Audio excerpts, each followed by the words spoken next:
Hi everyone, it's me, SC Magic, and you guessed it, this is Negatives About Living in LA, Part 2. If you haven't seen the last video, I'm going to put it right here, click that, watch that first, and then come back to this video. The reason that I'm doing this video is because apparently I missed a whole bunch of stuff in the first video, so most of the stuff I'm going to say in this video are based on your comments. I should also probably mention that this is the last time, or probably the last time, I'm going to be doing one of these Negatives About LA videos, because you know what, I want to focus on the positive. So after this, we're not doing this again.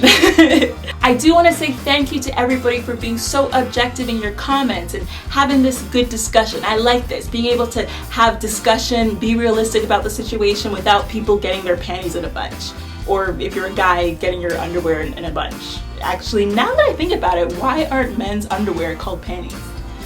Anyway, I'll save that for another discussion. Like I said, because most of these are based specifically on your comments, I'm just the messenger. You know what they say, don't kill the messenger. So the first negative in this video is the fact that sometimes it's just too damn hot. It can literally sometimes be like desert, no wind, no breeze, just dry air. Literally sweat will just be pouring down your face, even when you're indoors. I mean, if you live in the valley, it's even worse. Good luck. Some places don't have air conditioning too because the buildings are old. I mean, it can get pretty bad. The next negative is earthquake. If you haven't seen the San Andreas movie, don't go and see it because it'll make you not want to live here. Pretty much the whole of California is located on a major fault line, which is the San Andreas fault line. I also believe that there's a study that came out like a month ago that there's a 99% chance that a big earthquake is gonna happen within the next 2 to 3 years. So if you're deathly afraid of earthquakes, you shouldn't live here.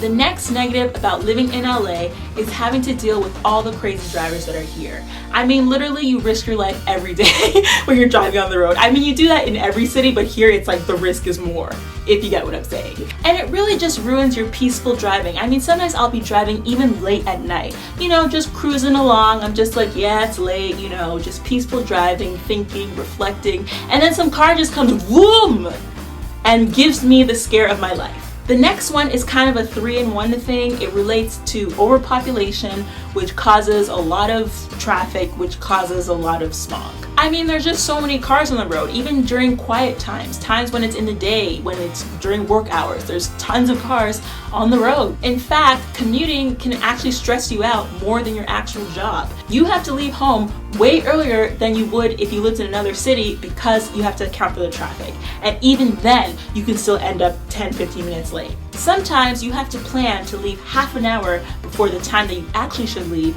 and then account for another 15 minutes on top of that, just so that you get to a place on time, especially if it's something important like a business meeting or some audition or whatever you're doing, you need to be on time. And with all the cars on the road, that means there's a lot of smog, and you add that to the heat, I mean, that's really not good for your lungs. And if you're somebody who has asthma, I mean, the smog, it's just not good.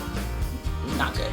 The next negative about living in LA relates to the fact that there are a lot of low-paying jobs, which I guess relates to the overpopulation thing. Pretty much a lot of jobs will pay you so low, if anything at all. They'll even use you for internships, knowing fully well they're not going to hire you, but they just want to use you for free labor. This happens in a lot of cities, but I feel like it's especially more here in LA. You truly have to love what you do because sometimes you'll be paid peanuts, like not even a free coffee, and in that case, even peanuts would be better. The next one is kind of a sensitive subject. If you're a sensitive person, you probably should tune me out for the next couple of seconds, maybe. This is one that was taken directly from the comments. I'm gonna say it's not my opinion before you know, like I said, want to kill the messenger. This one was taken directly from the comments. A lot of people are affected by how large the homeless population is here. I don't know if it's because it makes them feel uneasy, it makes them feel maybe sad for them, or maybe they're just uncomfortable because they're afraid of them.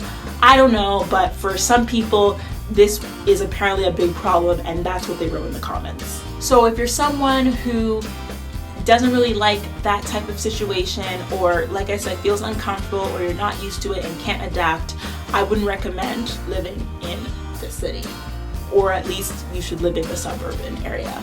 The next one is a personal one that I forgot to mention in my last video, which is the fact that there aren't really any seasons here. Yes, we say that there's winter here, but let's face it, it's not a real winter, so everyone just forgets that it's there. I find that what happens when you have a lack of seasons is that you tend to waste a lot of time because you don't have those deadlines to be like, oh, I'm gonna complete this by next spring, I'm gonna complete this by the fall. You don't have that. Next thing you know, time is just passing by, and then you realize a year later you still haven't completed the goal you had before because you didn't realize how much time was passing by because there aren't any seasons to remind you of how much time is passing by.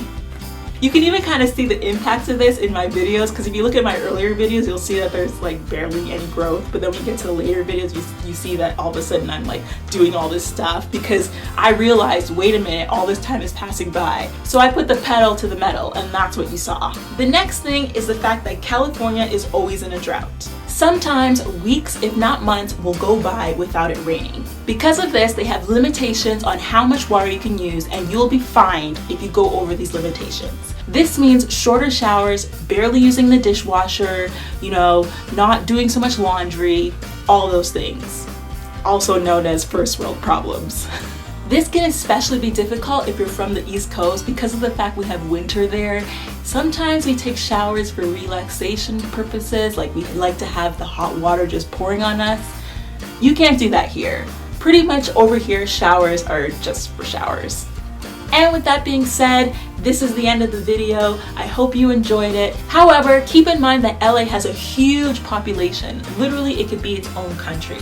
This means that tons of people are willing to take the risk. So really, if so many people are willing to live here, it really can't be that bad, can it? That's the thing. It's an amazing place. Like I said before, I absolutely love LA, but this is to help you guys have realistic expectations for if you want to move here or if you're just curious about the place. In the end, I hope that you'll also do your own research to decide if this place is for you. Again, like I said, I love comments and I love discussion, objective discussion, so leave comments below. Let me know what you think. If I missed some things again, point it out to me. If you enjoyed this video, of course, give it a big thumbs up, and don't forget to subscribe so that you don't miss out on new videos. I release a new video every Thursday. And if you want to hear specific details about how I ended up in LA, you can get my free ebook, semagic.com/ebook, where I talk about specific details and hardships I had when coming here. And also give tips on how you can stay focused on your goal of coming here as well. As always, I hope you keep being magic. Take care. Bye.